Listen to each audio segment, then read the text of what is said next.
काँग्रेसचे प्रदेशाध्यक्ष हर्षवर्धन सपकाळांनी देवेंद्र फडणवीसांवर टीका केलेली आहे। फडणवीस यांची थेट औरंगजेबाशी तुलना केलेली आहे। औरंगजेब हा क्रूर शासक होता, देवेंद्र फडणवीस देखील तेवढेच क्रूर आहेत असं ते म्हणाले।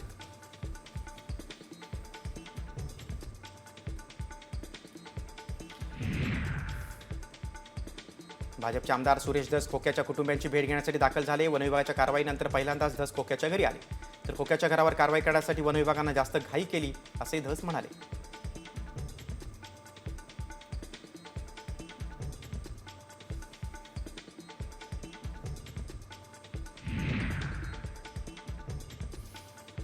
हर्षवर्धन सपकाळांनी केलेल्या वक्तव्याचा भाजपचे नेते प्रवीण दरेकर यांनी समाचार घेतला। मुख्यमंत्री फडणवीसांकडे महाराष्ट्र संवेदनशील नेतृत्व म्हणून पाहतो।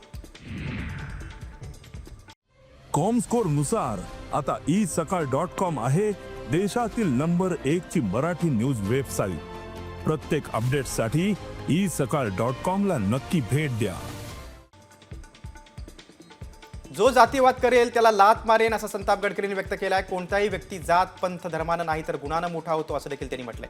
मुस्लिम समाजाला विज्ञानाची कास धरण्याचा सल्ला देखील त्यांनी दिलाय। नागपुरातील सेंट्रल इंडिया कॉलेज ऑफ फार्मसीच्या दीक्षांत कार्यक्रमात ते बोलत होते।